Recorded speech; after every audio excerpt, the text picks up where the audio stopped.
right when you said that. Oh well, fucking whatever. But no, there is plenty of cases of those. Like you can probably go through them. It's impressive. Just getting set. It's just the production is usually on point, but then they have these moments where you fuck up, and someone just gets lit on fire. That's to perform the entire. That's the incredible part about it is that it's live. Like everything you see is, whether they fail or succeed at it, it's really happening. Do you guys have any favorite fails? I guess Jedi is doing something, but Cynic, do you have anything that's your favorite? The black dude who runs from the Royal Rumble and trips. Oh yeah, that's one of the greatest of all time. Funniest things that ever happened on this planet. You don't even have to be a wrestling fan. You just need eyeballs. It's fucking hilarious. Yeah. That's mine. Just disappears. I mean, did you see Did you watch SmackDown last week? Yeah. Which part? The Nia Jax just absolutely the Nia botch, the multiple ones. Where she smashed Jade Cargill into the steps, but she didn't give her enough space. So Jade, actually, to the bone, got a really bad cut. It was just blood everywhere. And then she failed to kick out because the ending got all fucked up. And so the ref counted 1, 2, and then swiped her hand, and Nia's just laying back the whole time like this, doesn't kick out at all. And it's so embarrassing. At the ref and goes, "What are you doing?" Yeah. I saw her mouth what are you doing? I'm like, what the fuck, man? This is so ass, and this is the main event of the show. God. Yeah, I thought you were gonna mention Nia Jax when someone asked you about your favorite female wrestler on the other show, just ironically because she's been a part of injuring so many people. She really has. And no, Vex will be back. She's just putting a chicken in the oven, I think. That's what she said. So. It's a euphemism for something. We just don't know what it is. Do you remember the Sid Vicious leg drop? Oh, dude, I saw that the other day again. I don't know why. It was just in my algorithm. That is so horrific. Yeah, it's I don't know. The type you shouldn't be 6'5" or whatever. You're jumping off the ropes. You're just gonna snap. Snap like a fucking chicken bone. Or Lesnar's shooting star press. I was gonna mention that. Oh, that video, dude. The shooting star press. These are clips for again, just for spectacle. You can just go see that. Watching someone who's 300 pounds, 6 something, doing a giant flipping backflip off the ropes and landing directly on his head. That is right one of those on his where, fucking head. Yeah, you could easily kill him. That is crazy. Man. What about the Stone Cold injury itself when Owen Hart dropped him right on his fucking head? Ooh. There's so many of those. You can just have a montage of botches where someone's fucked for life, and you can see them having to change. He changed his style after that and everything. Yep, his whole style. He became more of a, he's a clobbering guy, and after that, he was a puncher. Yeah, it is sad seeing the injuries. Stone Cold Vince McMahon stunner. Just the botch one where he's just wobbling all over the place backwards. Well, you see it in all sports, but even in wrestling too. The deterioration, a lot of those guys are just fucked up on drugs, and just I don't know, the addiction, all the bad habits that resulted from that industry. You're probably more familiar with that, Cynic. Wait, sorry, I was reading this. I was reading Billy Badass's comment. What did you ask? No, just all the drug abuse, all the bad habits, and all the horrible, them being on the road 300 days a year, and all the crazy things that they basically had to do to keep up with that schedule. It's pretty messed up. It's different than other athletes and other things like that, and that's one thing that they deserve credit for. I mean, they're not. It's not the same as a combat sport, which is why they can do it so many days a year. But that takes an unbelievable toll on you. Well, you're talking about the Saudis. You're talking about the Saudis earlier. They're doing the same thing, like you said, with wrestling. So it's how many things now? The comedy show, MMA, boxing, just everything. They're trying to take over American football. They brought over there. But it's, again, someone said sports watching, and it is to some degree because it's I don't know. There's some events that should I don't know, just taking every single major sport and just throwing money at it to get the best result. There's gotta be this can't be the best possible way because the amount of control that they're inflicting now, this can't last forever. I don't know if you've seen it with I've seen it in MMA and boxing, but I haven't seen it in wrestling, so I don't follow with that. You're saying that the sports washing can't last forever? Just the fact that they're putting all this money into it, and I don't think this is sustainable in terms of the partnership. Did you see that? Dude, they it might just be with bought wrestling. EA? They signed like a 10-year deal, and now it's just getting bigger and bigger and bigger because they're bringing the Royal Rumble over there. They're bringing WrestleMania over there in 2 years. It's. But are we seeing the sellout aspect like we're seeing with the comedians? Because I so think bad, they're fucking awful. The fans hate it. Everyone hates it. That's kind of what I was trying to articulate there. Of like, it's each one of them are selling out in some way to be able to get these big fights. And but you don't really, as a fan, it could be good, but the long term, I feel like there's going to be issues. Yeah, I really wonder what's going to happen at WrestleMania this year, or well, when they go to Saudi rather, because they're paying so much money. I'm sure we're finally going to see like Roman Reigns versus The Rock. I've heard rumors that Stone Cold Steve Austin, 60-year-old Stone Cold Steve Austin, is going to come out of retirement and wrestle a match. Like, what the fuck are we even doing here? But this is where I mean, where it just becomes, it waters everything down to where everyone's just getting money thrown at them. So these old people that shouldn't even be performing are still getting chucked money at them. Yep. Yeah. Speaking of botched matches, that was a Saudi match. Undertaker versus Goldberg. Oh, that was horrific. Yeah, fucking. What a nightmare. Man. Well, that's kind of what I'm saying. Guys that have been around since I was a child, they should not still be performing. But with this Saudi money, they're going to get people to just throw away like any morals or any dignity that they have left. Well, that wasn't even because like. it was Saudi throwing money at him. Like, Goldberg's such a fucking idiot. He smashed his head to, like, you know, he's getting all pumped, and he actually gave himself a concussion before the match even started. But the fact that his old ass is still even performing is due to the Saudi money, right? Well, and same with the comedians. Like in his prime, he would always hit his head against the locker before a fight because he's old as fuck. He hit his head against the shit too hard and concussed himself. And then he ran into the turnbuckle and concussed himself again because he went head first instead of shoulder first. And then he dropped Undertaker on his head. And then it just became who can drop the other on their head hardest. Yeah, who can get more concussed? Yeah. Fucking A. Worst match of all time. It still gets tied back to the Saudis for me of just like they shouldn't even be performing. All those comedians disgracing themselves. It's just going to be a pattern of people just selling out, and that's what I don't like about it. We got some super chats. Let me read them out real quick here. TGV Monster says, "Hi everyone, I'm still here, and we are too, my friend." The he also says, "Remember, it's not illegal to be a Dark Lord unless that Dark Lord committed a crime. You can't arrest the Dark Lord." True. Racial profiling. Joe Eager says, "Saw Sneakers for the first time. Fantastic film." I've never heard of Sneakers. Wait, Sneakers, was that the animated thing about like a pair of sneakers? Who was like a it sounded, I remember reading the premise and it sounded incredibly racist, and I think it probably is. I haven't seen it though. Wait, isn't this it says a 1992 thriller comedy? Oh, I might be American thinking of something Caper. completely different. Just there was definitely an animated thing about a pair of sneakers. I thought it was called Sneakers. We watched the Boondocks. I've never watched Boondocks. The animated Boondocks right now, Boondock Right. Saints. Yeah. Yeah, I enjoyed the Boondocks quite a bit. They predicted a whole lot of shit too that ended up coming true. Like The Simpsons? Not quite on that level, assuming. In a slightly more based way, like how rappers ended up all becoming like, or at least mainstream rappers started like being gay or acting gay.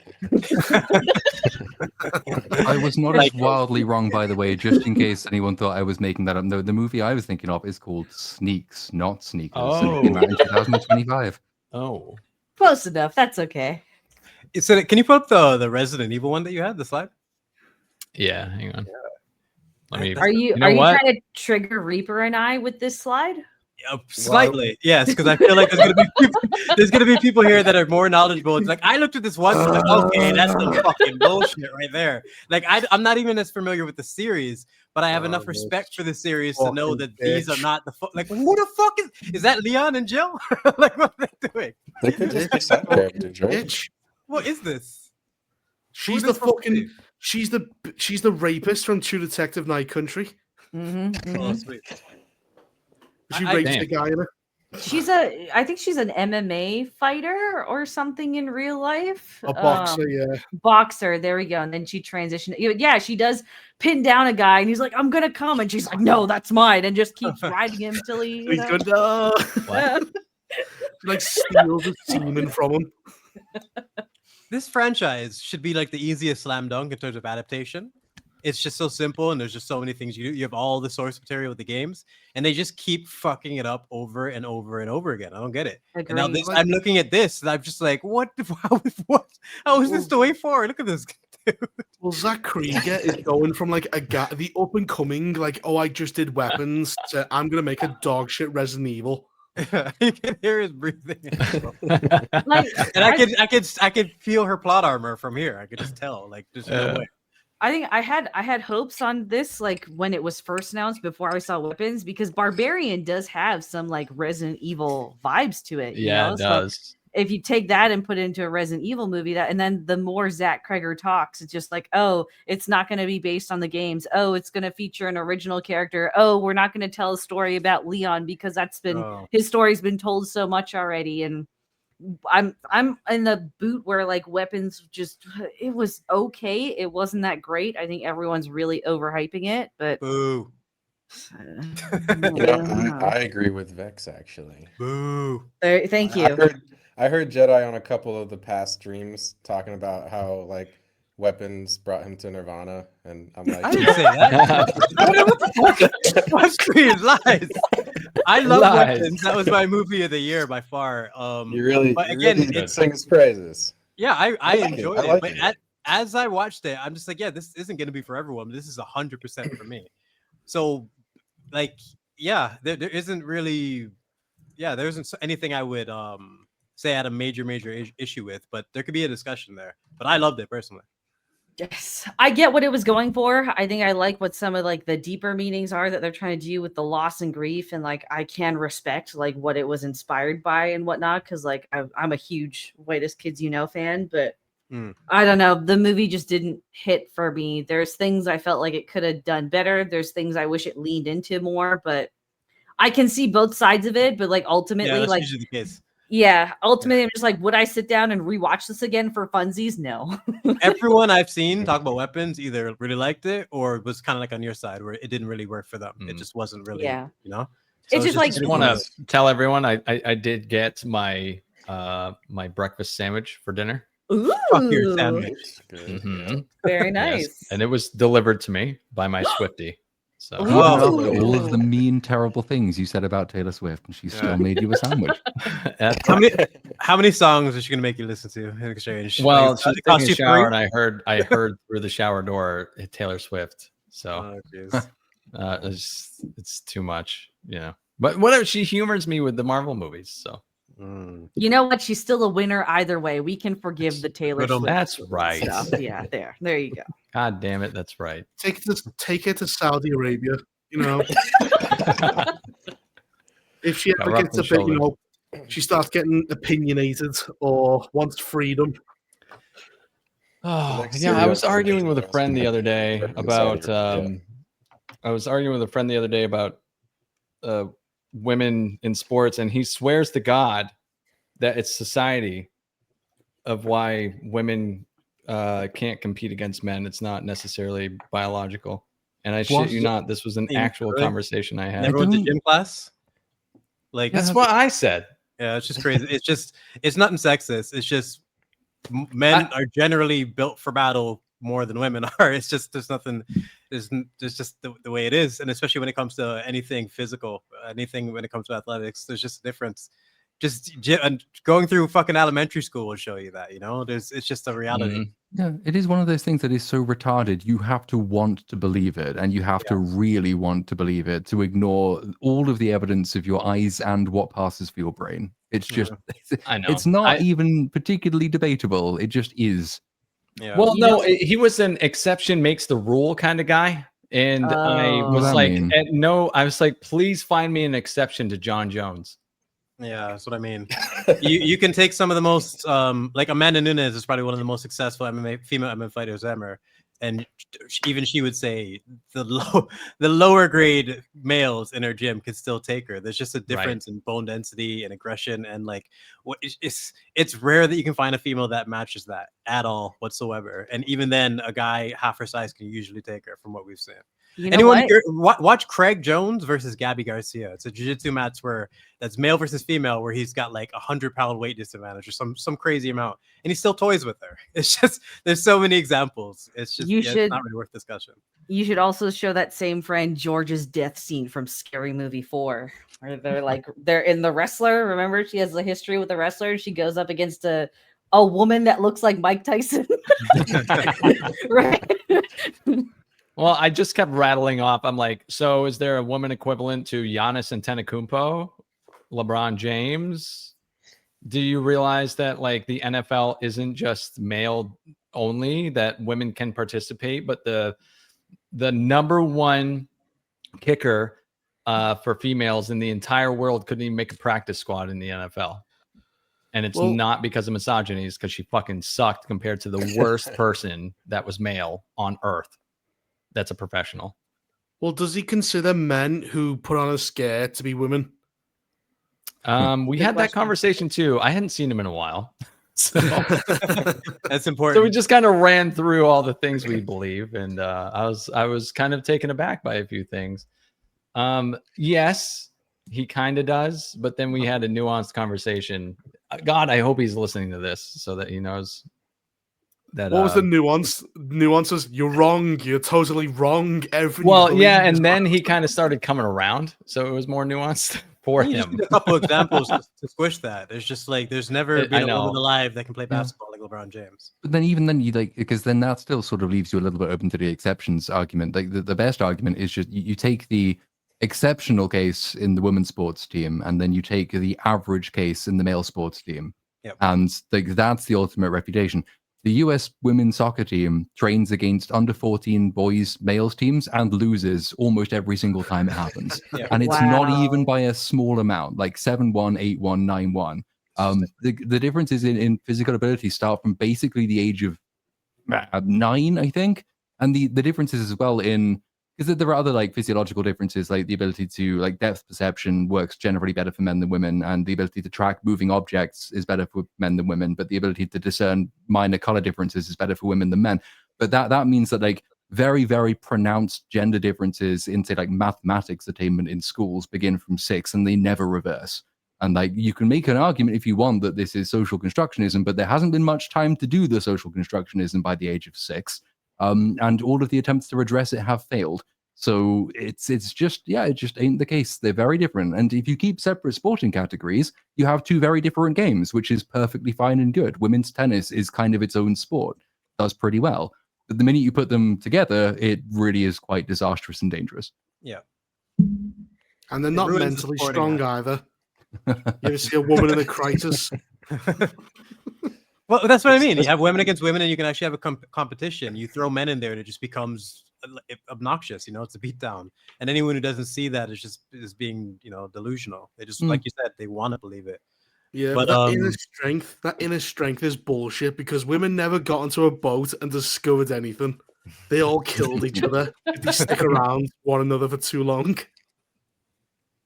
This reminds me of I was having a conversation with some people about the same thing, and they were talking about well, let's just make all the sports intergender sports, and then I was thinking about back then when they didn't have black people in the NFL, and then as soon as one team got black people, everyone started getting black people on the teams because they were just whooping ass. Like if you had all intergender sports teams, there would still be no women on the teams because the one team that has women is constantly losing. And the second argument for that, they would say, well, what we need then is quotas, because this is clearly just sexism. So we need to have minimum like 50% representation of women in all intergender sports to try and redress that problem. The sport would be very funny to watch if they did it. Like massive quality differences, but then you'd be admitting basically that they can't get in on their own after saying that they're equal, so they should be there. They don't care. This is not logical. We're not dealing with logical people. Yeah. But yeah, imagine just like you see dodgeball and there's a roided up guy who's like 7 foot tall. He's got a gigantic ball, and he just knocks a woman's teeth out. Well, that's the South Park episode. It's the Strong Woman episode of South Park. Strong woman. Fuck yeah.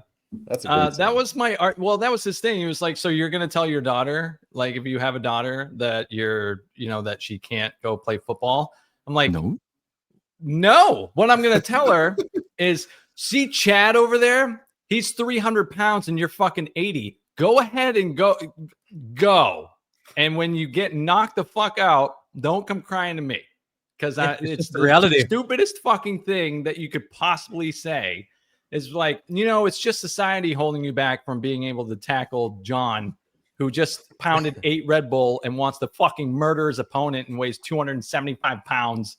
Like, what are we fucking doing here? Just the difference in physicality is something that you just can't ignore with your delusional bullshit. And I hate when people do that. You're just going to get somebody hurt. Why is it that whenever that you get a trans woman in female sports who went from being like in the bottom percentile of male sports performers immediately starts winning all of the competitions?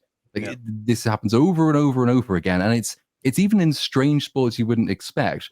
It also applies, like, because you'd understand it from the physiological differences in like high impact sports or football or rugby or whatever like that, but it also applies to snooker, pool, and chess, which are not physically demanding sports, but they do require like a different manners of thinking and different ways of thinking, and like all of these things are largely physiological and gender-based psychological, and you can't change them by taking puberty blockers. It just won't happen.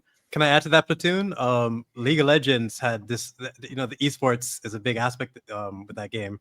And they had this all-female team that they were trying to push, and the exact same thing happened. They got fucking annihilated and embarrassed completely. There was one match that they stretched out to like over an hour, just torturing them, didn't let them get a kill, and they got in trouble for it. So the next match, they just crushed them in like 15 minutes. And some of the girls had to like quit because they couldn't deal with the pressure. It was just basically an embarrassment for women after trying to push an all-female team. And why do they keep doing that? It's strange. But like even in video games, I think it's not just physical. It's something about competition that men are just superior in. Maybe the feminists are actually bros. They go, yeah, girl, you can do it. And they actually know they're going to get crushed. And so they high-five the dudes afterwards. It's just an excuse. I'm just like, this is perfect for misogyny, because it's just an excuse for women to go get their asses beat by men constantly, I guess. Just over and over in every way possible, especially in fighting. Nobody wants to see that. No. In sports, we had like women's policies, but then the women, their policy was to take a ton of steroids.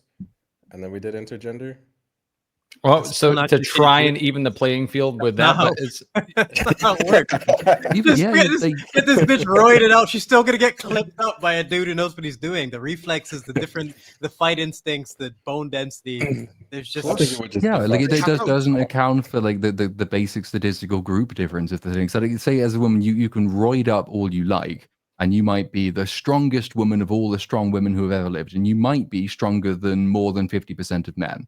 But at the absolute strongest you can get, even with steroids, when you hit your like hypothetical steroid cap, you're not going to be within the top 25% of the strongest males, and you're actually going to be quite far away from that. And like the obvious thing to do is you keep mixed sex leagues and you make adjustments for female sports. Athletics used to do this. The discuses that women throw in discus are lighter than men's. Javelins are lighter than men's. Shot puts are lighter than men's. Most sports with like, I think in tennis is why I think rackets are lighter and the balls are lighter. This makes more competitive sport. To add to that again, strongman and powerlifting, they separate the men and the women with the weights. So they could be doing the exact same technique, but it's adjusted for the women because reality. And when sports don't do it, it actually makes it quite embarrassing for women. So in football, for example, women play football in a separate league. Obviously, it's not intergender, but they use the exact same pitch and goal dimensions as men do. But like, if you put the average male goalkeeper and stand him next to the average female goalkeeper, the difference in height's about 2 foot. So obviously, women cannot protect a goal, which is so much larger for them proportionately than it is for the man. But like football doesn't accommodate them properly. So female goalkeepers look really embarrassing because they're being asked to play on pitches. It's like asking a child to play on a full-size football pitch. It is embarrassing.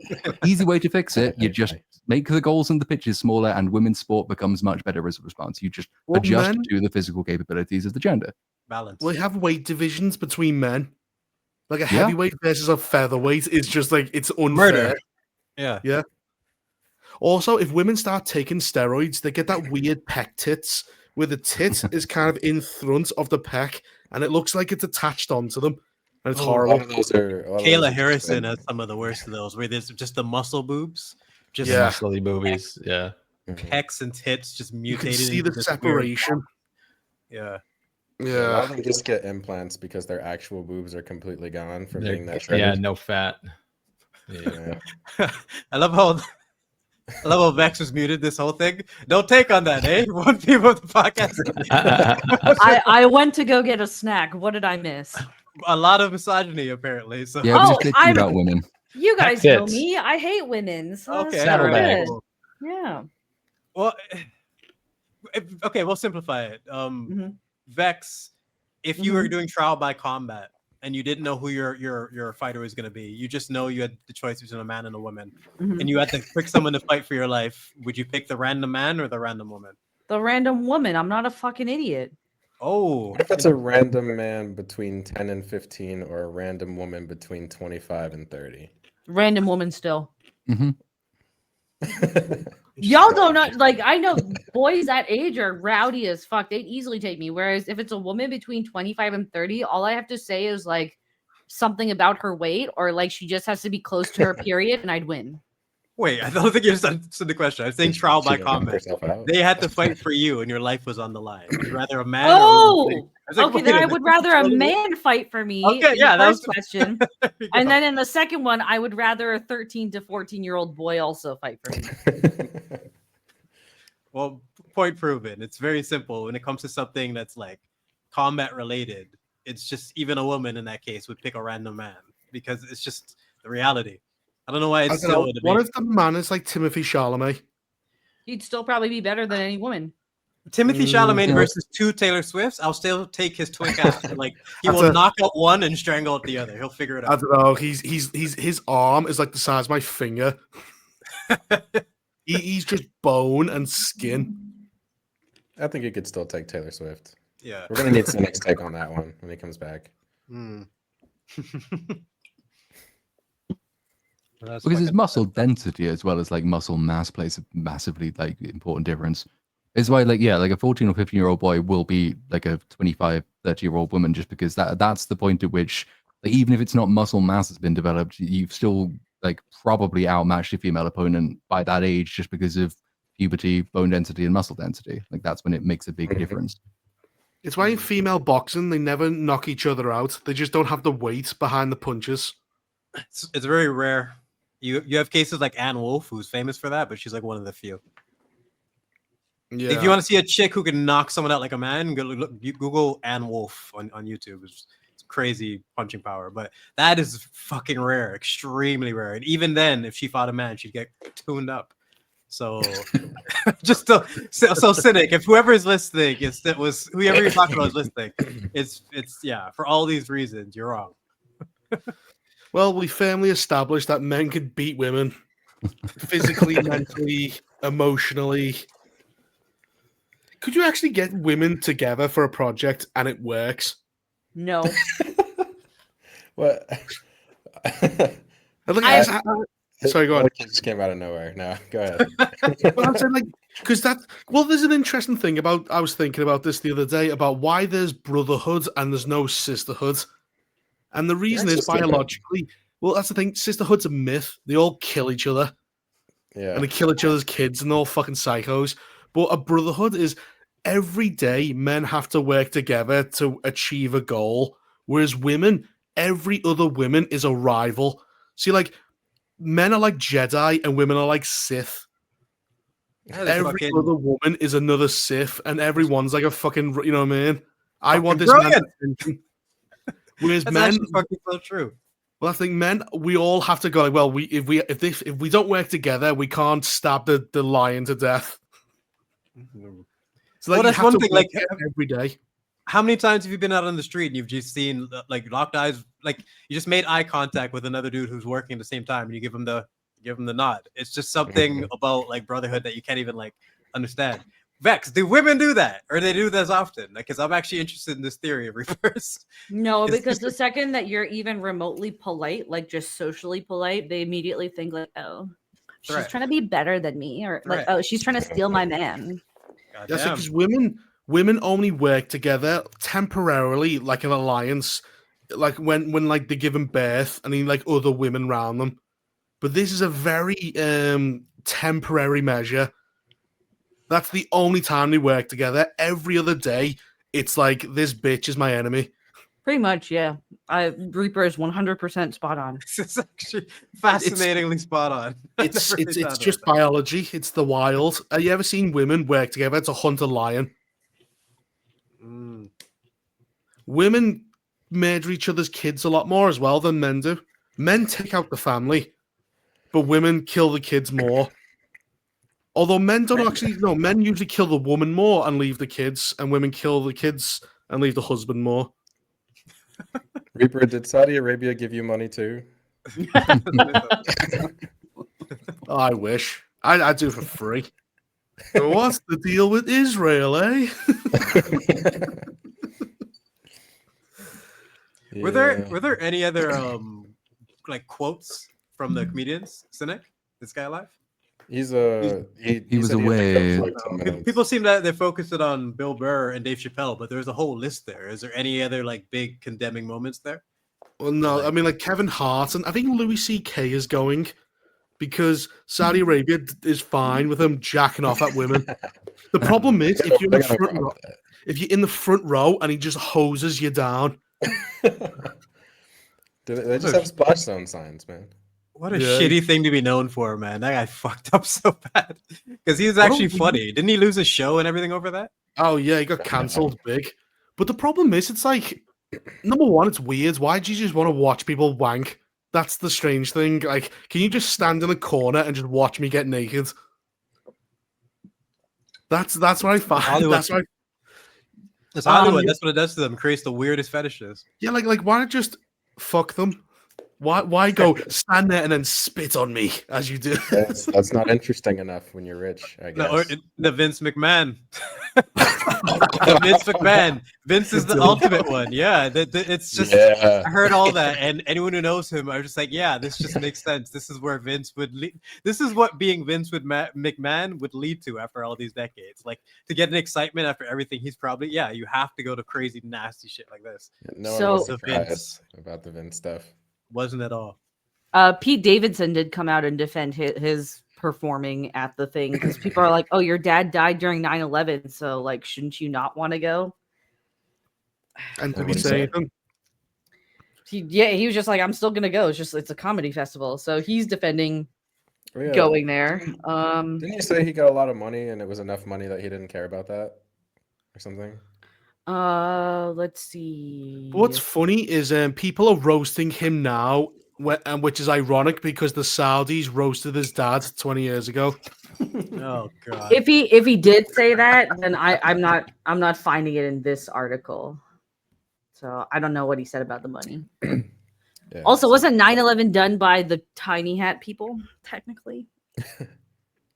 No. Reaper, do you want to tell us about how it was done by Bush or which one? Oh, not. Oh well. Oh, that's interesting, isn't it? Where's the rest of the plane in the Pentagon? Because that poor Cynic's channel is done now. Yeah, like how does something jet fuel does not burn hot enough to bend steel? Doesn't make any sense. And there's a guy who got pulled out a gigantic insurance 2 months before the building crashed. There was plenty of people that were warned not to go into work as well. And most of that stuff got, I think, quite comprehensively debunked. It's like there was never like that's why I was going to say like the 9/11 Commission was quite a comprehensive debunking of a lot of the myths that grew up around it. Wasn't exactly very kind to the administration that funded it. It was the thing that was not particularly well covered and has deserved more coverage than it ever got at the time or since is what we've kind of been joking about here, which is the Saudi involvement, because the ostensible people behind it were said to be Al-Qaeda with no international support whatsoever. It was the principle and the basis for going into Afghanistan, and it turned out that actually quite a lot of them had deep-seated Saudi connections, but they're our allies, and so it would be very impolite to bring that up. There's a very important question in the chat for you, Platoon. What size is your hat? Size is my hat? Oh, it's definitely a small hat. Yeah, a Smurf hat. Oh god, I'm gonna be sick. Ugh. Yeah, I don't even need to reference all the people, like the theories on people who got warned or who didn't get warned. I just look at the metal and I just know you can't just that's not how that works, man. You can't just completely melt Building steel 7 beams. I feel like It that. wasn't never the got point that hit. it didn't Like, melt it. tried It just like though? you can heat it up enough to soften the metal, and when the metal softens and it's structural support, then that's what causes the whole thing Not to start toppling Not over. that quickly. Not that Not quickly. that Something that quickly. reinforced. You have to understand it'd be heat treated. It'd be like the most reinforced metal that's going to be hardened and heat treated. It's not going to just be destroyed that instantly like that. And if you look at some of the shots, I actually think it must have been something like thermite. Wow. As soon as I say that, it pops out in the chat. That's crazy. Thermite's the popular theory as well. Because you can see the sparks, and there's that Breaking Bad episode. If anyone's curious as to what it is, one of the things you can do to break almost anything open, and to do it that quickly, you would need something of that degree.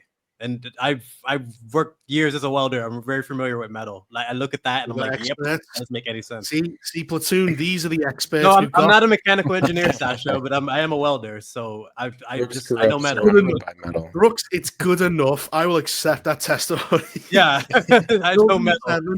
Went down as well. Didn't get hit by a plane.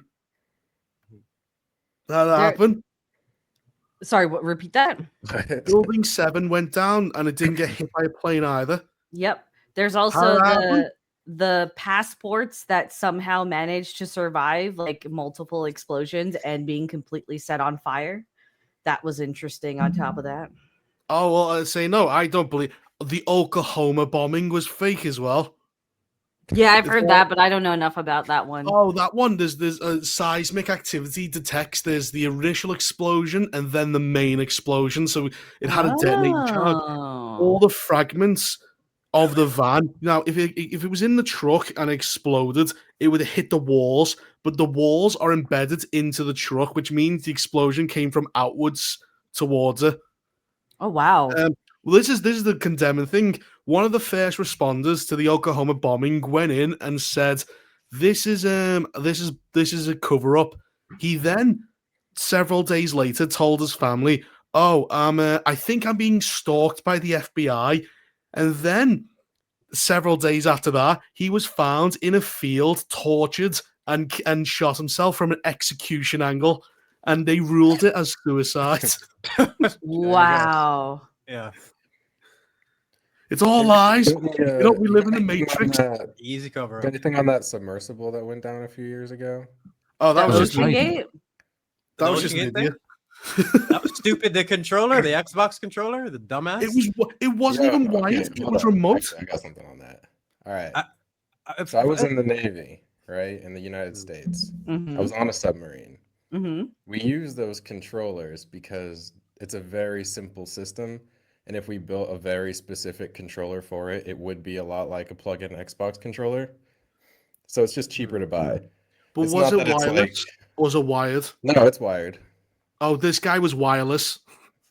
I mean, it could work, I guess, but Does it? Yeah. So he was wireless and apparently lost signal, or his battery didn't charge.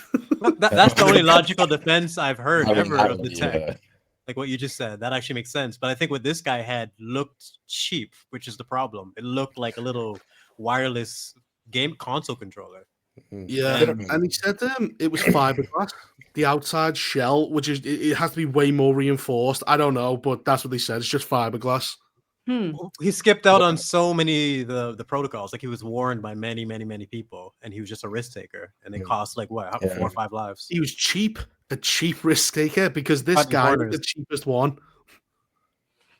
But it's funny though. Apparently, they would have been crushed like a grape in like a fraction of the second. Yeah. Like, what's scary about it would have been the time that they spent knowing that there's nothing they can do. The creaking. The creaking and waiting for the inevitable. Yeah. I thought it was like they wouldn't even have time to really acknowledge that was going to happen because it happened in like such a fraction of a second. So like they wouldn't have even felt the death. They wouldn't have felt the death 100%, but they would have known that they were going to die for at least a period of time. I'm not sure. It's like a plane crash. Like when the front of the plane hits something, your brain it's so fast, your brain, like the front of the plane and the back of the plane will merge in like a fraction of the second. But you know you're going down. That's the horrible part. Gotcha. That So the reality. death that moment. doesn't hurt, but the dying is terrifying. Yeah, that's when They anytime I made, think about that, I never think about their death. I think about the The suffering. fuck are we beforehand. talking about? Yeah, basically, Cynic, the last few you- minutes of the you- conversation has been you- every single conspiracy theory of the last 20 years. is Oh, true. so this is I not was gonna- relevant anymore. I take it. I was gonna stop and ask, like, is he cool with us talking about all this? Because I don't think you understand how much. Bro, we're in charge now. Do whatever. This is After Dark, baby. Talk about Well, what was your So- thoughts on 9/11, Cynic? Like, holy crap, missed out. Jeez, Christ. I can't believe so many details of that are still debated to this day. Like, Yeah. Well, There's they a lot are, of but things we a talked lot of about, that but I is just because people don't like reading reports. It's Oh, just, no. like, I'm not I know reading it's much more exciting not to read reports, but reports are kind of useful. Like Give the me whole a Building summary. 7 thing. The whole Building 7 thing is quite easily explained and was indeed explained and was subsequently modeled and was subsequently explained again and was independently explained as a result of fire expansion. I think somebody in chat who used to work there said, big, massive diesel tank, because of the weird way the building is constructed, essentially just Oh. caught fire and blew itself up. This It kind of just shit caught happens all the fire? time. Yes. no. This kind of shit happens all the time. People like to believe that the rest of the world is run by highly competent evil people, and that you look around the world today and find me a single competent person in charge who is The capable evil? of pulling any of this stuff off. But they are evil, so they Well, would be willing yes. to do this. They're just Depending not on who we're competent. talking about, yeah. It's You like can George see Bush the- is famously an idiot, but also pulled off the biggest masterstroke in global subterfuge ever. Okay, Well, he- I can believe well, both of those You things can at see once. explosion and the building falling into itself on floors that weren't even hit. The speed, it doesn't happen that quick. Man. That doesn't. Yeah, you can, man. everyone's gonna Like- feel however they want about it. I'm strictly looking at the metal. That's just not how it works. You can't just completely shred them that quickly to where it's gonna fall in on itself. Hasn't almost every main story been fake? Not every main WMD story. thing almost. I think the majority. WMDs in 2003, the Iraq War, never happens. Well, no, because that's another one of those weird ones that became really popular to believe. But actually, like, we know Saddam Hussein had chemical weapons and chemical WMDs because we gave them to him. That's how we know. Like, he did Yeah, have that's them. a The New York gift. Times was reporting as late as 2005 that American troops were going into random caves to try and dig out like Iraqi holdouts, essentially, coming out with mass poisoning because that's where they'd stored all the chemical weapons. Now, we unfortunately were sold the perspective that the WMDs meant nuclear weapons. It was the whole 4 minutes to strike any major Western city. That was a lie. But the idea that there was never any chemical weapons, never any WMD, and never any terrorist involvement before we invaded is all complete bullshit. But that was the line that the Apples and media preferred oranges. at the time. I like how the chat is participating in all the conspiracy theory stuff. Remember COVID, and they were going like, "Oh, it's not the biological fucking lab Oh, yeah, next that was door. complete. Yeah, that's. It's some Chinese guy ate a pangola, which is 50 miles away in a Yep. fish market." Oh, he just fucked about or something. It must be. It's not the Wuhan Institute of Virology that gave birth to the Wuhan coronavirus. Hey, And that's- Platoon, but, can I like, get your people just- opinion on the with Sorry, go that on. submarine? The reason I brought it up earlier is it was weird to me, like I said, having been on a submarine, that they spent they said that they were looking for the submarine for like 5 days, but I know that they would have detected exactly when and where that implosion did. happened under the sea. And they pretended like they were looking for it for 5 days instead of being like, yeah, it's gone. We know exactly where it is. We know what happened. And I was sitting there every day like, what? I know you guys know.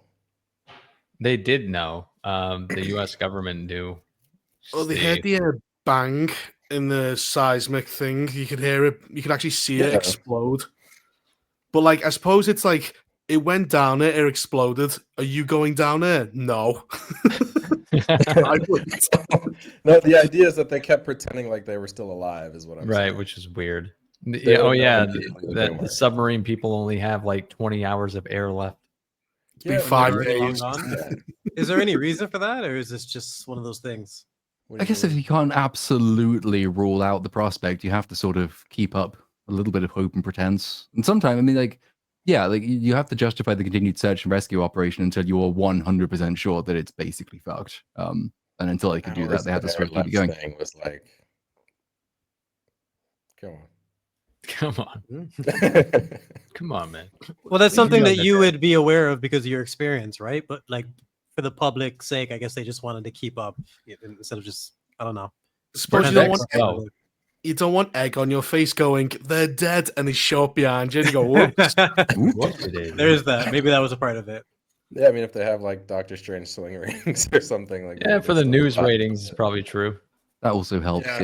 Yeah. Oh, there was what's that episode? Sorry, go on. No, you go ahead. What was that episode of like of Cops where they went the woman, they got a fake hitman. A woman hired a fake hitman to kill her husband because she wanted to bring a friend into the house.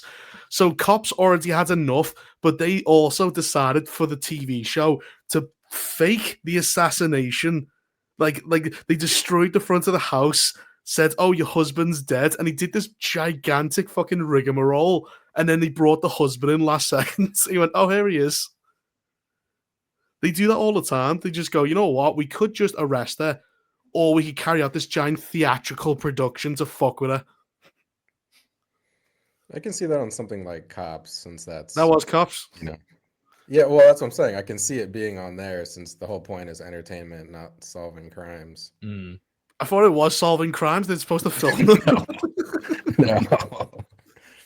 Well, that started happening with To Catch a Predator. They let them like flee the house, and then that guy shot himself. Or Cheaters. Do you remember that? Holy shit! Did you ever see that show, Cheaters, Reaper? It's the same thing. Yeah, I like Cheaters. That was a good show. That was good trash TV.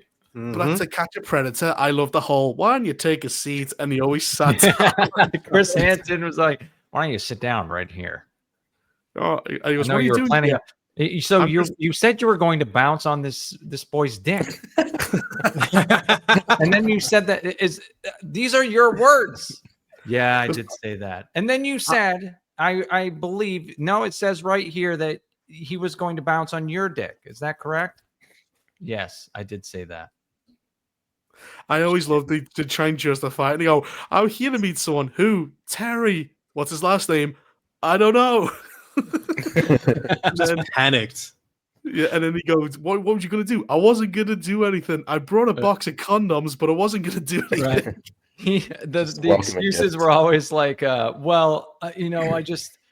kind of figured when I'd get here, I'd change my mind. So what do they have at that point, man? Just busted. Like, oh my god. Busted. I always look when they get slammed to the ground. There's one fat guy. He just goes, "Oh Lord!" And he just like gets crushed. It was the late night smut that you don't even get back in a day. It's crazy that this stuff isn't around anymore. Like that, you'd think concepts like that would have been brought back. Remember Scared Straight? Trash TV, man. Trash you guys TV. Remember Scared Straight on MTV? I remember the name. I can't remember the format. So Scared Straight was they'd bring these juveniles into federal pound me in the ass prison, and they would get the shit frightened out of them by actual prisoners. Like I remember this one guy like went up to this fat little kid and was like, "Come here, you little bitch, hold my pocket." And he pulled his pocket out and made this kid walk around just holding his pocket the entire time. And he's like, "That's right. I'm going to make you my bitch. This is what you're going to do. Hold my pocket." But apparently it didn't actually have the effect it was supposed to have on people. Like it actually made them more bikes. But apparently, sorry, the intrusive thoughts won.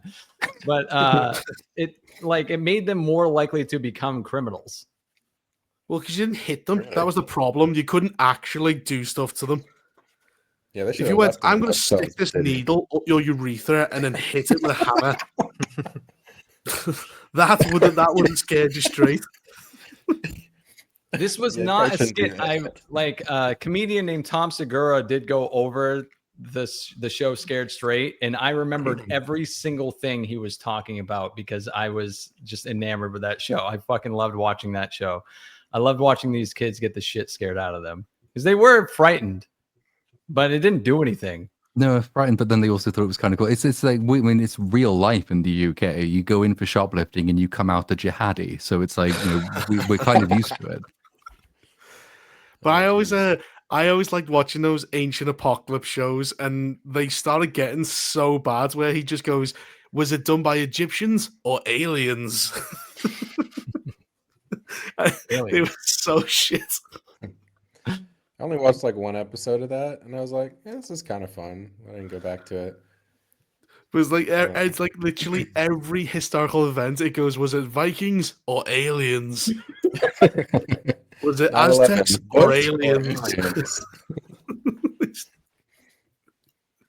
Yeah, those shows. But I was always like, why do aliens always want to probe you? What's up your ass that they desperately want to see? It's a good question, actually. There's a universe in there. Unless shit is like chocolate to them. You think that those little grays that you see, you always look at those. You ever think those, like when you see them, you think that would be a life form or like a clone? Because I always look at them and you never see cases of them talking or depictions in movies or anything. They just come off like drones. You're talking What do about you like think? the quote unquote real The sightings? grays, like whether it's the real sightings or the portrayal in media, the grays always come across more like drones than actual things that have their own will. Are the greys the big fucking big-eyed gray? Big eye, gray, like the typical standard depiction of an alien in media, like the grays. Like Well, it's only, I thought they probe each other with the, like ET's finger.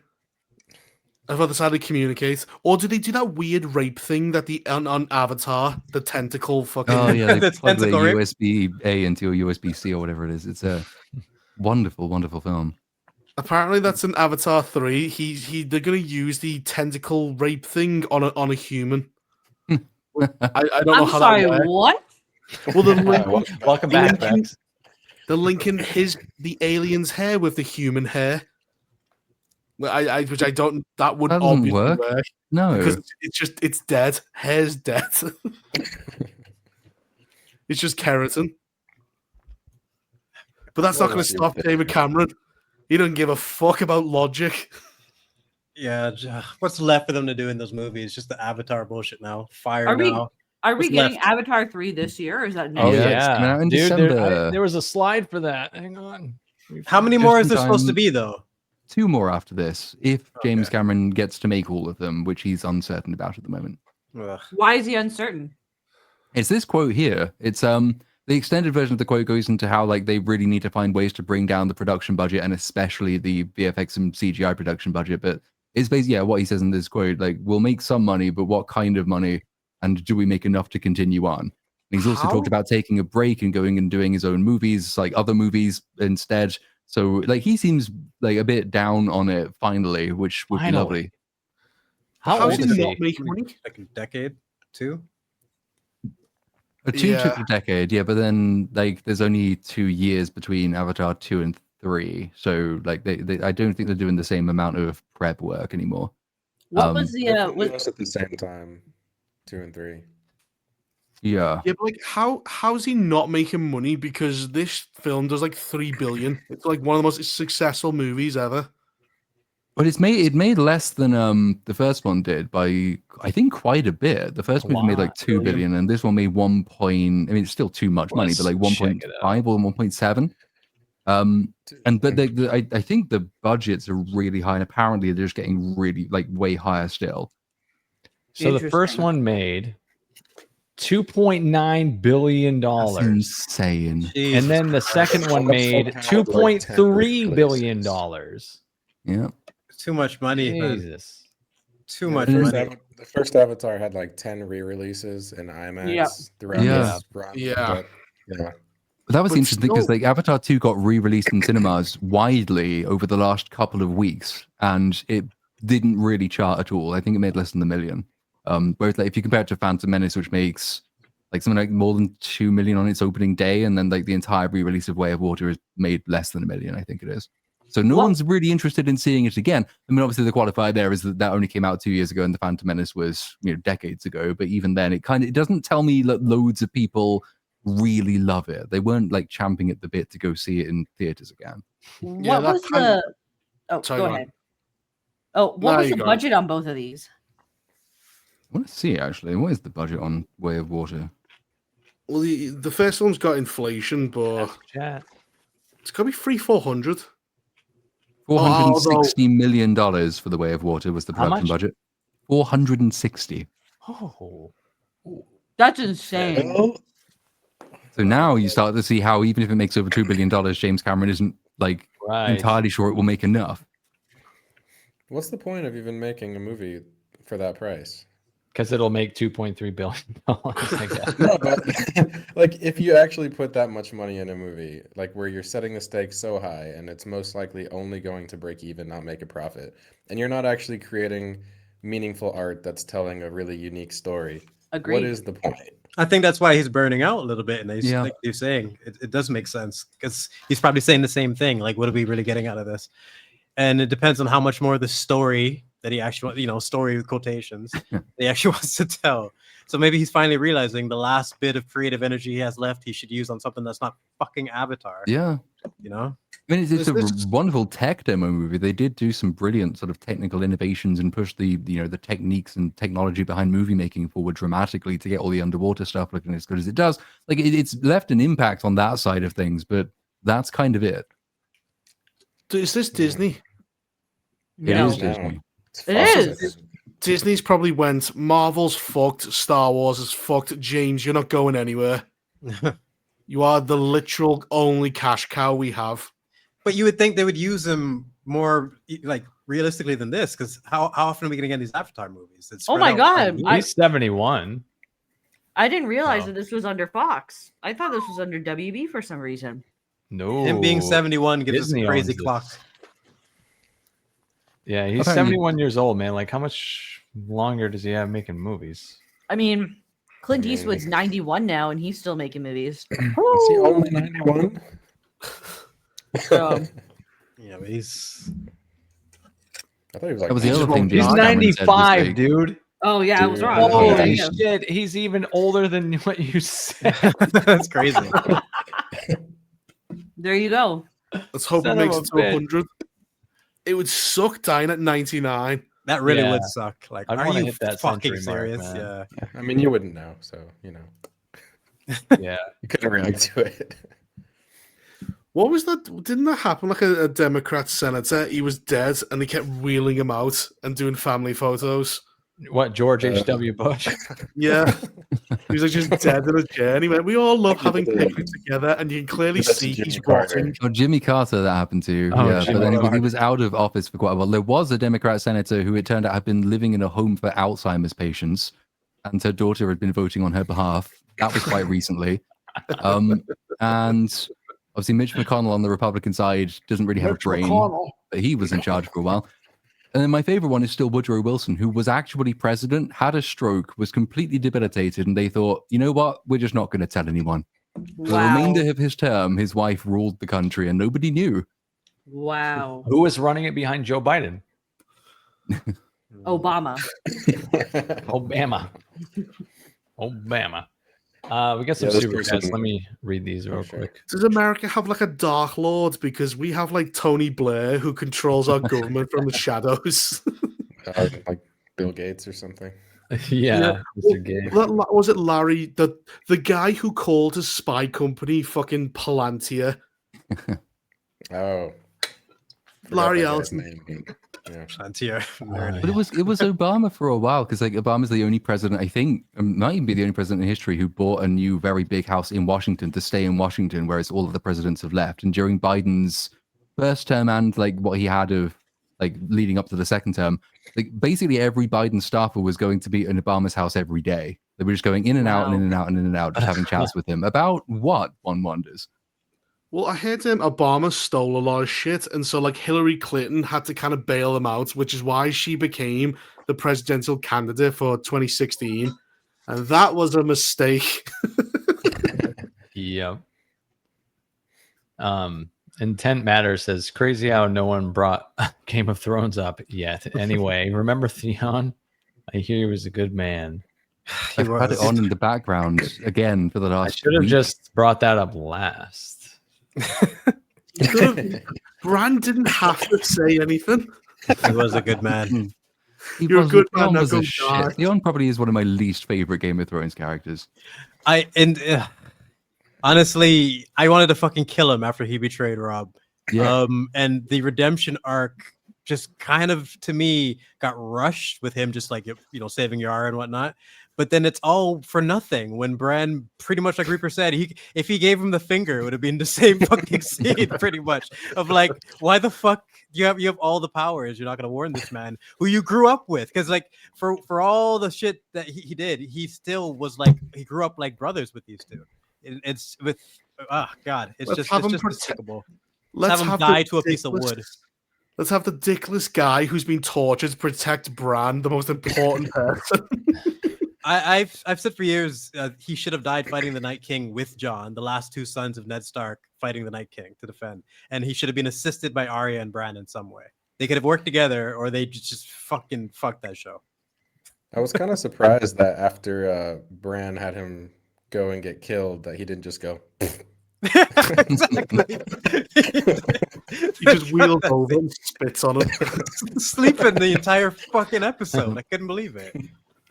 Why did the Night King want to kill Bran again? I never really remember. He became the tree man.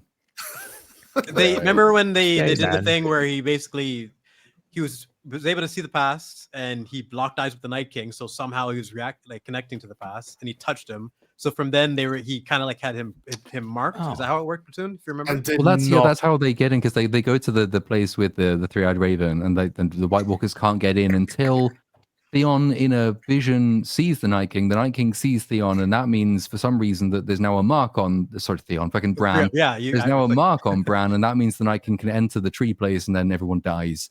And then the Night King just has a personal grudge against Bran or the Three-Eyed Raven forevermore, for reasons which are not particularly well supported in the show, but it is just how it's supposed to work. So that's what they do. He never ever used his powers outside of Hodor. He just made someone retarded with his time traveling powers. The hold the door thing blew my mind. I was like, "Oh, this is so fucking fascinating. Tell me more." They never did anything ever again that was like worthwhile with it. And there's so many fucking layers how they screw that shit. But yeah, Theon. If just to go back to him real quick. One of the many stories they just pissed away in that last season, and particularly the Long Night, where a lot of people forget that Melisandre, Jorah, Theon, so many people just got like unceremoniously killed there. Even Pip, the fucking Night's Watch guy that had been around since season 1, he gets the most disrespectful death ever. Like it's barely acknowledged. No one ever mentions him ever again. It's Yep. There you go. You got your. Brooks didn't fall on him. So yeah. What'd you say? Sorry. At least Bricks didn't fall on him. Yeah, he didn't die to bricks, embarrassing himself. When Jamie said, "I've never cared about the people in King's Landing," I was like, "Ugh." My soul. It's horrifying. It's just a slap in the face to anyone who understands his character. I'm just like, wow. The probably the worst thing you could possibly have him say is there something worse you can write for Jamie? Not much, no. Not much. Yeah. Just bury all of his character developments and then literally bury him. Yeah, they thought that was a good idea. They were sitting in the writer's room like, oh yeah, this is gonna hit right here. You always said I was the stupidest Lannister. Fuck off. Fucking Christ. What was that thing with Tyrion? And you see Peter Dinklage give an interview, and he goes, "Right, so Tyrion's plan is to hide everyone in a crypt where all the dead people are against a fucking enemy that could bring back the dead." He's like, blah. So it's just, you have montages of the actors shitting on the shit, even though they couldn't, right? They had to play the game, and he just went, "He's smart, but I guess Tyrion's not that smart." Does Cynic know his cam's off? That's a good question. Well, he knew this would go on for a while. Mike's off. No, I was wondering. I'm watching wrestling. Yeah, you guys talk about Get back here. I'm watching Get wrestling. back here. We can tell. That's why I'm wondering. Back in here. No, that Fine, guy. I'll wait. I'll wait. That guy he baited us thoroughly. It doesn't take much, because Jesus, just throw up a random character's name. It's like, oh yes. Let us talk about 5 minutes how they just completely screwed up. One guide by the first person to mention Game of Thrones. It should be the Halloween special. Is everyone on the panel actually has to watch Game of Thrones season? Yeah. No, I think Cynic just needs to watch all of Game of Thrones so we can understand when we go off on these massive tangents.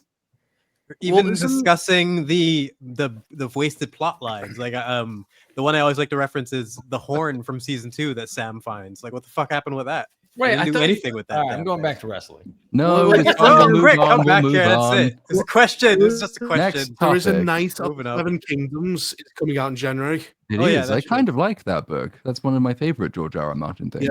Because it's And So actually you can watch finished. that. Cynic. You can watch the Knight of the Seven Kingdoms. That's like a separate story. Okay. Comes out I in won't need January. any context whatsoever. Just watch that. No, it might didn't- help, but it's not going to be essential. Like, that story is just set within the world, but it's completely like independent of anything that comes It's like before or after 200 it. years in the past or something. Same Also, with it's Hot not D. You didn't typical need George R. R. context for that. Martin. It's like it's actually charming. There's actually characters you like. Not everyone's an evil rapist psychopath, and it's Yeah. finished. So it's good. Yeah. Yeah. Well, January. maybe. Yeah, and since Hot D is they're basically taking like what is essentially like detailed scripts and like lore and just Hot two what? different stories. So House of the Dragon, Hot D. Hot D. Yeah, Hot D. You've never heard that term before? Yeah, that's No, because I don't watch Game of Thrones. I've never watched an episode of it. So Well, Hot D is what they refer to House of the Dragon. It's just the quickest way. But We'll all watch January. We'll watch Knight of the Seven Kingdoms. Yeah. Have a slumber party.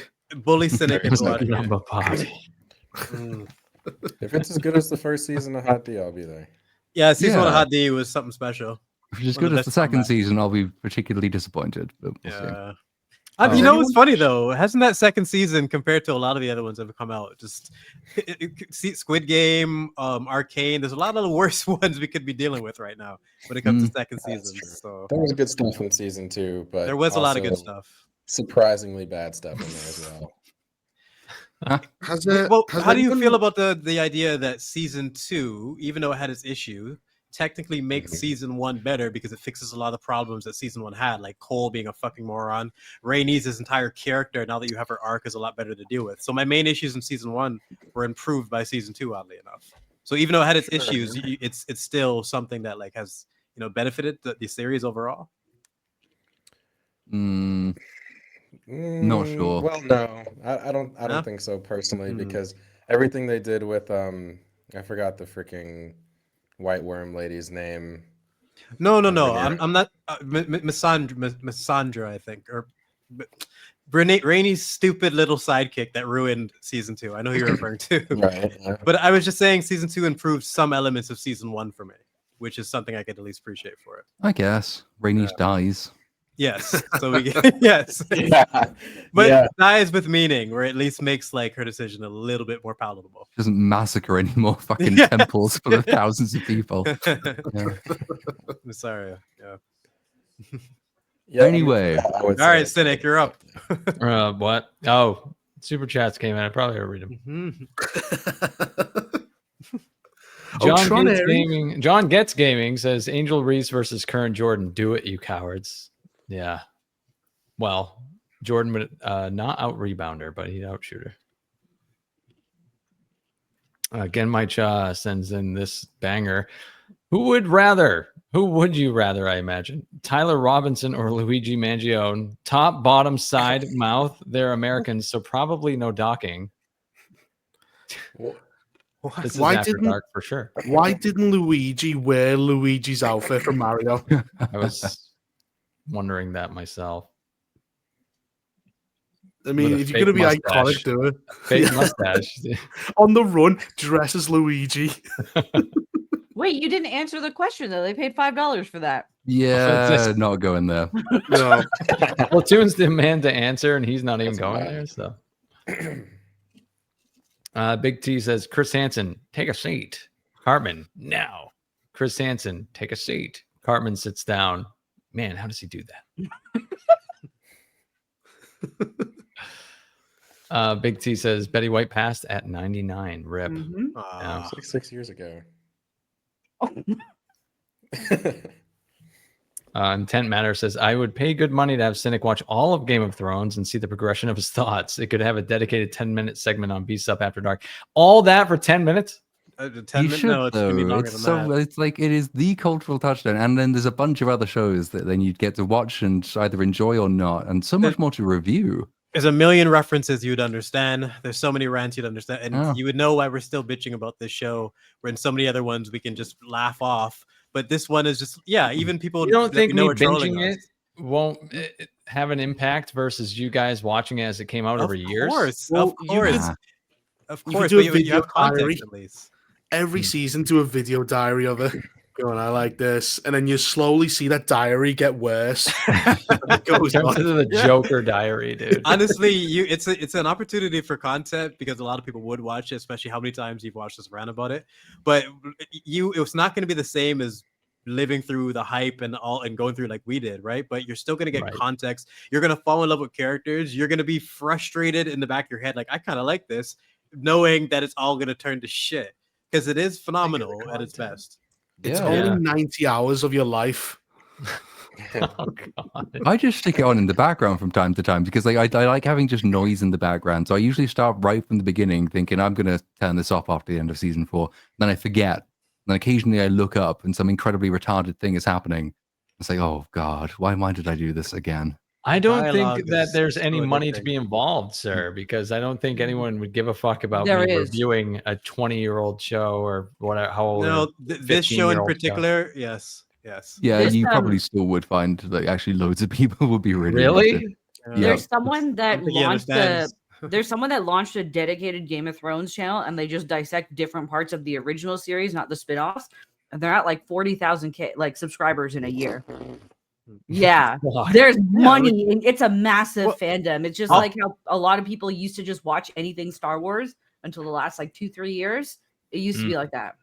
Well, the fandom is everyone but you. Yeah, pretty much. Well, there's Alt Shift Literally X, whose everyone else. entire channel is dedicated to his work, which is Yeah. he does some of the best work you can do on it. But yeah, it's definitely one of those ones. You missed out. That's the only way we can say it. Well, Because it's like she's a saying- woman and we're in Saudi. She can't talk. It's true. It's true. Well, it's like not knowing about World War II or something. It's like, how'd you not know that? Yeah. We're all talking about Nazis and so, who are they? Well, you We're know the what it is? It's the only time ever, even like through the Acolyte or anything I can think of, it's the only time ever where the internet was like united on something. Where everyone agreed, yeah, this is some bullshit. Nobody defended season 8, not even the actors. So yeah, I can't really think of it. That's part of the reason it's so iconic.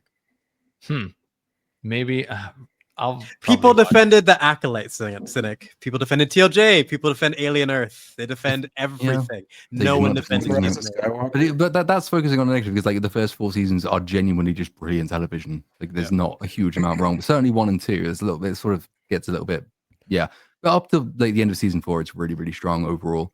If we can find some clever way of turning it into content to incentivize you to watch it, we should do that. Yeah, Game of Thrones. Let me look how many seasons this is. 8. And, okay, so it's 8 seasons, and it's 73 episodes, and they're an hour long a piece. I take it. Like films. Each Oh, one's that, like- I think. just a little bit. I've recommended Hard Home to him in the past because that show is kind of like that episode is kind of like a microcosm of the story in itself of what it's supposed. You get a lot of character work, a lot of themes, and one of the And best. it goes nowhere. Yes. I know. We got pretty much what was the setup, but we have to take it as the full payoff because we didn't get anything else. It's You so guys weird. perfect. We keep recommending it, but we go, it's like a car crash. Like, get in the car. Get in Yeah, the car. it's so weird. It's know think it's of it, going it's on not with just a car crash. It's like Princess Diana's car crash. It's the car crash you really need to know about.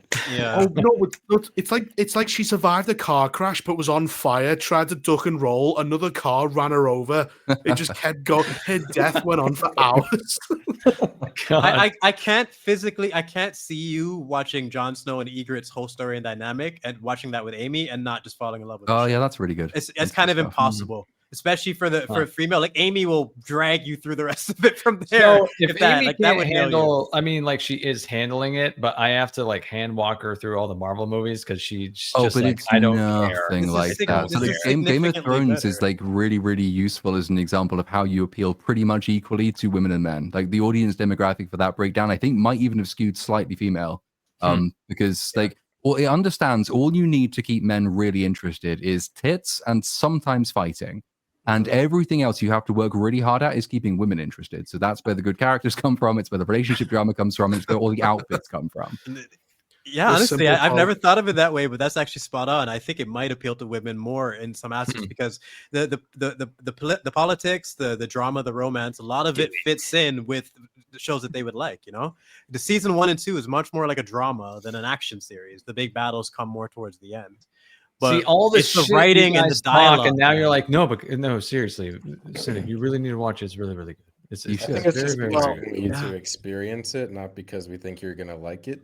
Well, no, it's like I think that you should watch the first 7 seasons and then have like a movie, an EFAP movie style season 8 watch along. That could be fun. That might be interesting, actually. I would be right there. That's like, well, it's like you're gonna hold my hand through this process, I guess. Why don't you just say try I'm gonna watch a bit of season 1 from the beginning, and if it doesn't catch your interest and you're really bored and Amy doesn't like it, then stop. But you probably won't be because it is really quite good. Okay. Up until it's not, and then it's really well. I do have HBO, so I guess it'd be pretty easy for me to watch. Yeah. I was I'll tell you guys this. I will watch it after I finish reading the next 50 issues I have of these comic books I'm reading. So it'll basically be that takes me like 3 days. So I think maybe by next week I'll start it. The cliffhanger that you end off with in episode 1 is usually enough to hook most people. And even if I think the prologue itself for a lot of people could be super compelling. So there's just a lot of things that work in that first pilot episode. So I think you'll be fine if you give it a good shot. I have to think of a trade-off of what I need you guys to watch, but I have plenty of time to think of that. Yeah, so it'll take me a little bit. But it is kind of funny how we're approaching Cynic like drug dealers. Like it starts great, the crack's great. Really, crack's fucking awesome when you take that first hit, man. Oh my god!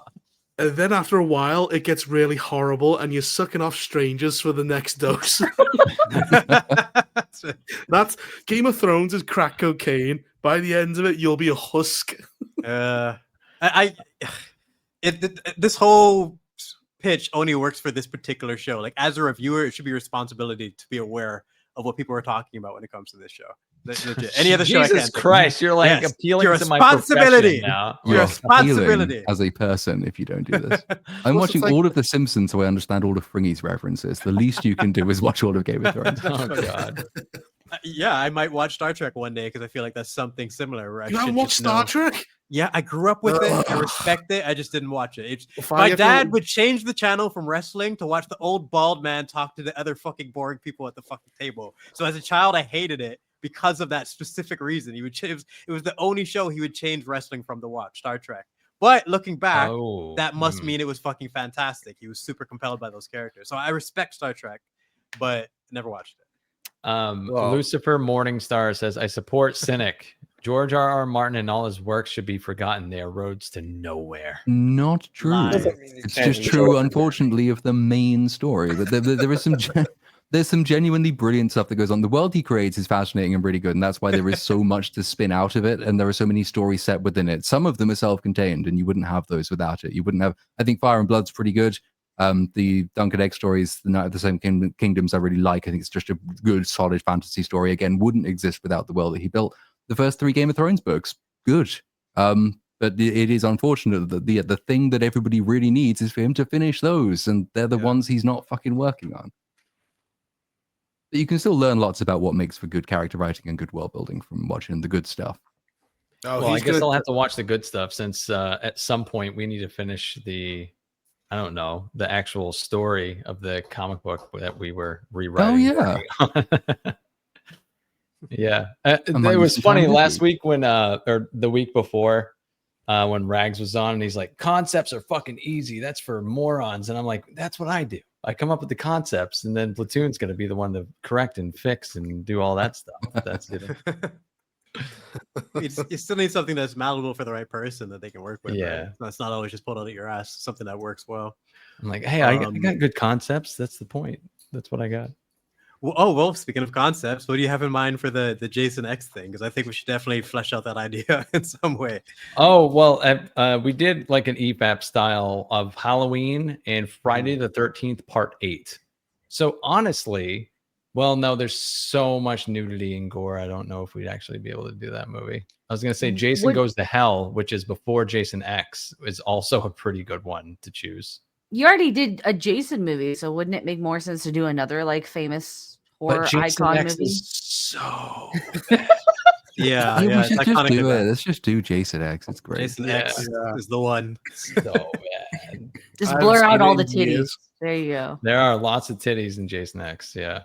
Is there? I don't even remember it to that degree. Well, is it holographic suites with a girl? Yeah, the holographic suites. That'll get you.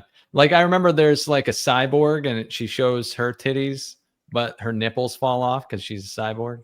Okay, we're definitely watching this movie. I don't remember any of this. You know what? I mean, if we're concerned about not showing tits, we could just go through the movie file beforehand and just stick googly eyes wherever there are tits. We'll just do that. I'll take care of that. Yeah, that's a good list. Actually, I won't even do it. I'll make my video editor do it. I'll make Backface do it. Backface, where you at? He's on a retainer here. He can just do whatever I send him over. What a shame having to look at good looking tits for work. Well, I don't know how to do all the tracking and stuff. He does. I never got into that with video editing. So same. Yeah. You know, you've never seen a Friday the 13th movie, Brian? Well, you are in for a treat, my friend. Not including Freddy vs. Jason. What's the best Jason movie?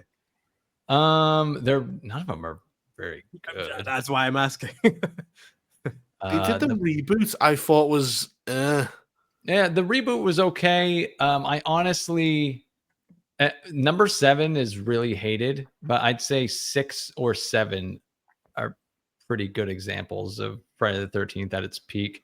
Like in number 7, his or at least what Friday the 13th can be good at, which is really good creature design, pretty good kills, and that's about it. Wait, that's about it. Is that the one where he's facing the telekinetic chick? Yeah, exactly. A New Blood, part 7. Yep. Yeah, there's some chick who can. He's facing Jean Grey basically, and like gets mad and accidentally breaks his chains, and they find some stupid way for him to come back every time and die. You can't kill this dude, and they keep. Jason's just a weird. She accidentally kills her father at the beginning of the movie because he's like beating the shit out of his wife, and she runs away into the lake, the little girl, and he comes running out, and she's like, "You hit mom again." And I think he says something along the lines of like, "I'm sorry, baby. She deserved it." you're making it sound better. it's cornier than that. Like Reaper's type better of acted. Yeah, Reaper's your type of flick, dude. You love this shit. Yeah. That sounds fun. I never saw so is it Jason Goes to Hell is before Jason X? Yeah. I never saw that one. Does it explain the beginning of Jason X? No, because Jason X pretends like Jason Goes to Hell never happened. Yeah, because like I just remember the beginning. She's just running into a cryo tube, and I went, "Whoa, what happened here?" Jason X's beginning is incredible Jason Goes to Hell is also the beginning's incredible because it starts out with this woman it's just a pure excuse for her to be naked for minutes at a time, and when he finally she's just hanging out in a log cabin. And when he finally appears, his creature design is insane. Like his mask is sucked into his face and his brain is hanging out and showing and stuff. And he follows her into the woods. And then it's just a trap by the FBI. And they blow him up in the first 5 minutes of the movie. And then it's just invasion of the body snatchers for the rest of the flick. His soul jumps from one person to another and they become Jason. Oh, God. You just can't stop him, can you? You can't stop Jason, dude. It'd be funny if he transformed into a baby and he just couldn't move. He does. He turns into a baby. Oh God! Like the way he does in Freddy, the ugly little shit scene.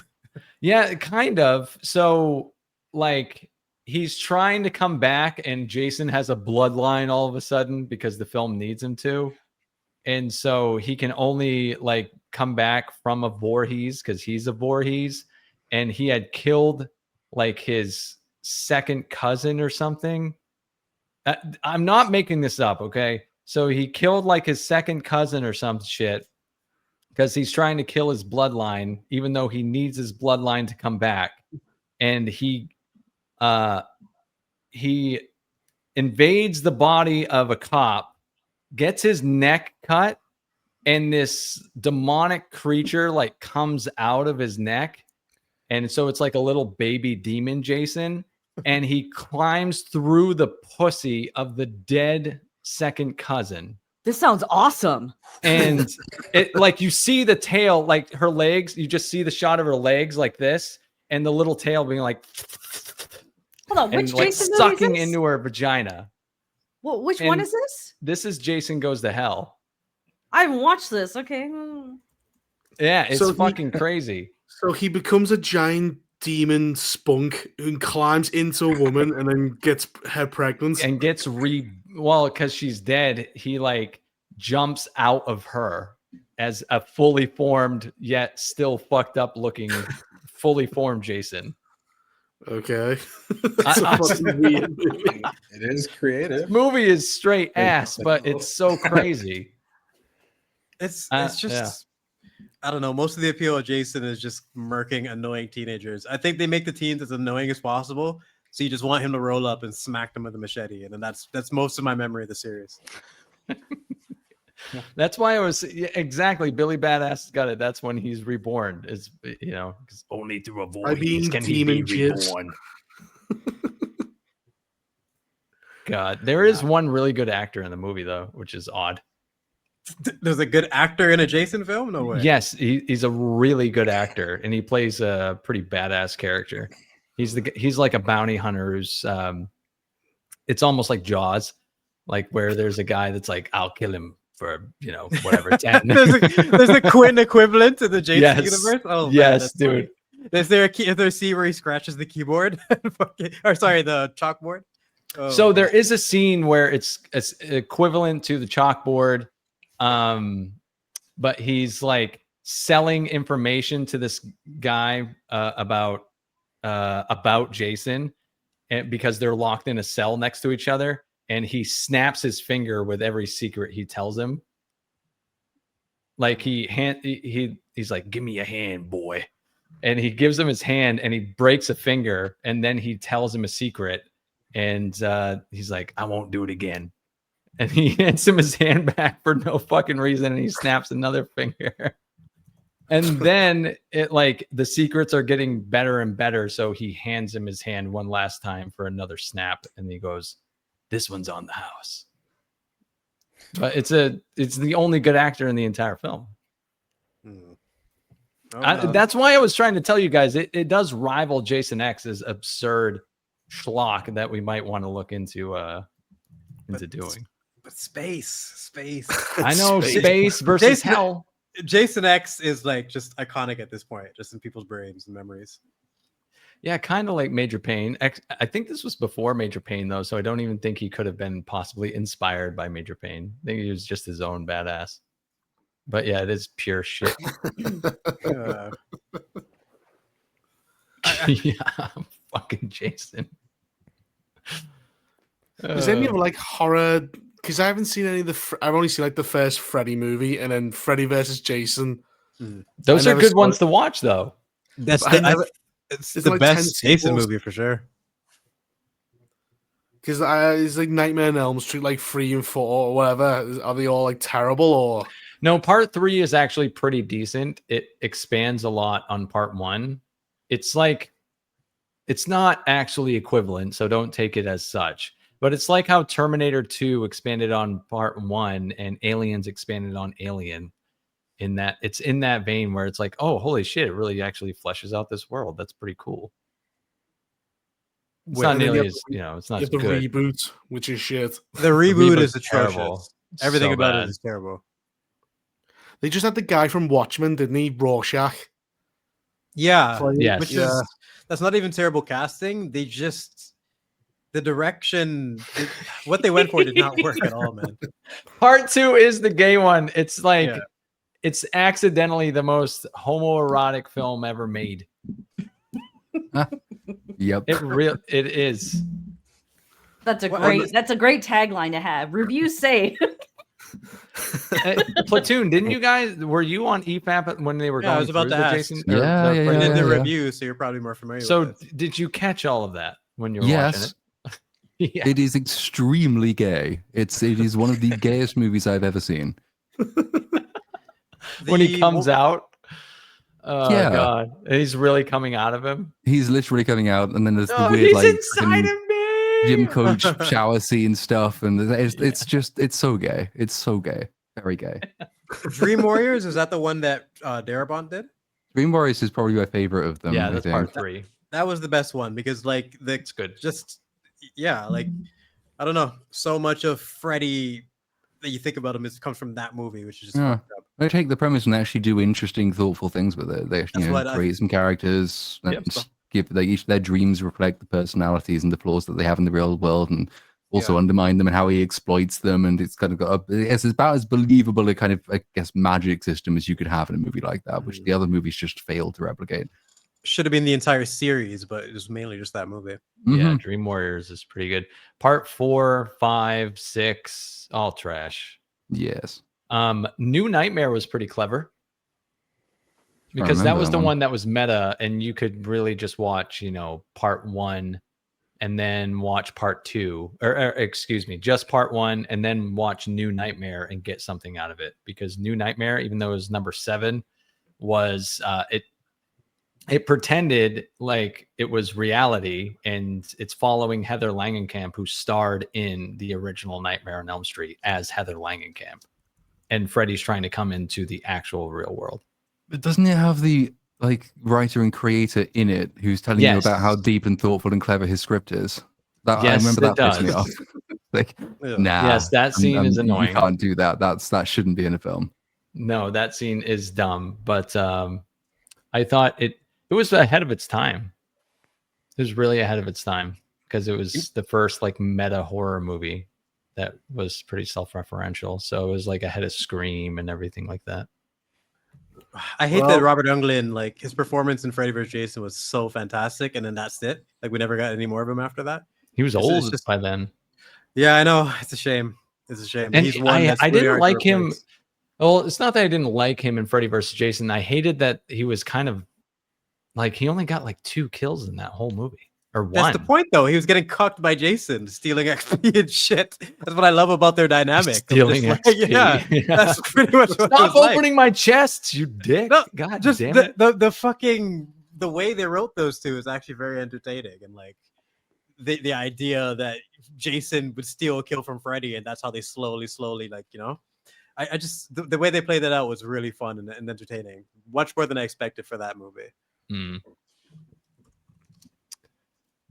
You really need to do either Phantasm or Hellraiser is pretty good, the original, mainly just because both make Nightmare on Elm Street look better. I think the original Hellraiser is it's aged very well, even if you rewatch it. Yeah, I haven't seen it in probably a decade, but Julie, I always reference the very beginning of that movie is if you're talking about efficient characterization, they start characterizing her before she's even on screen because she's nagging at him to open the keys and get in the door. This is not they establish she's a bitch before you even see what she looks like. So just little things that they do in that. I just I love Hellraiser. It's really, really, really aged well in a lot of ways.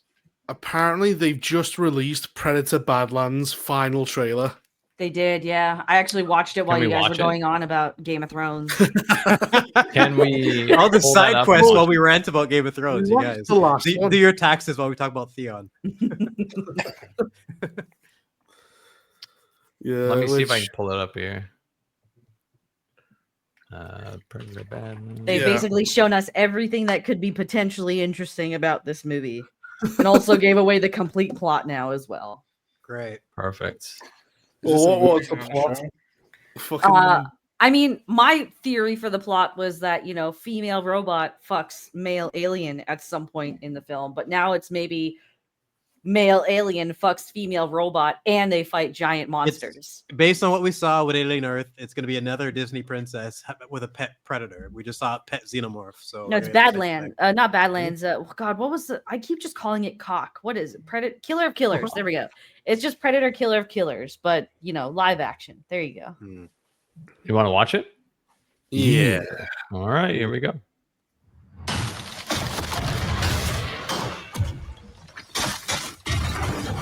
I already hate that. I was gonna say I hate this already. Why are you ragdolling a predator like that? No, it looked good. He looks good here. Oh.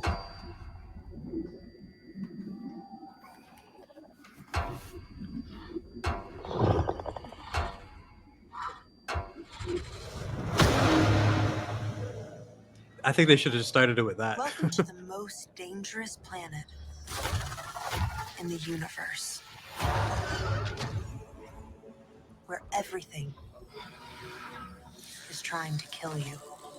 I need a hand.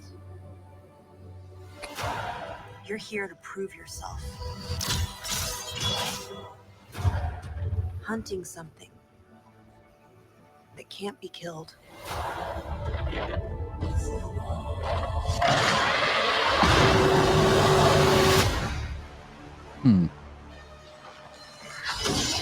Missing an arm.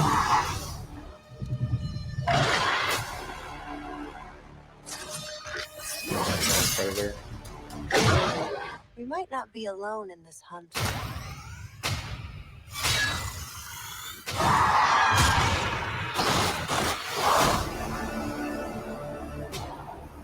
This is looking like bigger and bigger budget than I was expecting of this movie. Yeah. Yeah.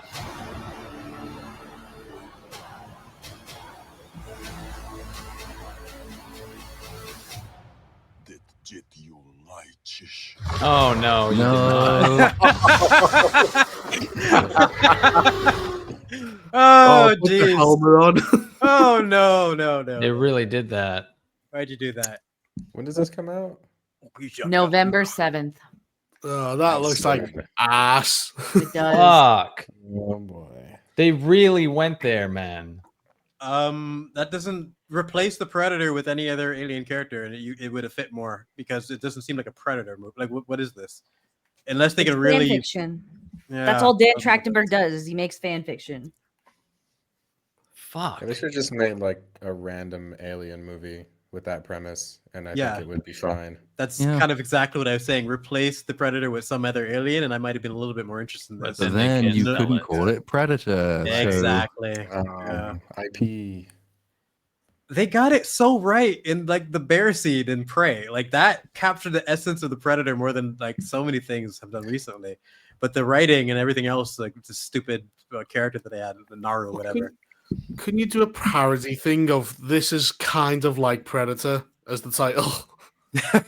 That wouldn't work. We have Predator in Predator. huge letters and the others really tiny. Inspired. Call it To Become a Predator. To Well, catch a predator. Chris Hansen is after the Predator in Badlands. So why don't you take a seat? But like with Alien Earth, a lot of people said, and I completely agree, the aliens, if we took the xenomorph out of it, maybe we could have actually got more focus on like Tentacle Boy and all the other ones, and you can build up and have a better understanding of the ecosystem these things came from, and wait till the next season or even the finale for the xenomorph. If they took the same approach with this and showed us some other alien species and then built up to the fact that it was a Predator film, that could be more interesting. But you can't throw his ass all over the marketing if you do that. So we're just stuck. That android is going to be unbearably unfunny. Yeah, Yep. it's gonna be so annoying. Well, and plays- it loses Very its snarky, arm at too. some point, so it's giving away that. I mean, we saw like 4 or 5 shots of it with the missing arm. So Which means we get 2 great IPs that destroy their villains or their alien species in Yeah. 1 year. And the two best, like I would say, for thinking about alien designs, doesn't get much better than the Predator and the Xenomorph. They just nailed it. And in 1 year, we're gonna have them both shot on. perfect. Yeah. Content for you guys, though. There you go. Yeah.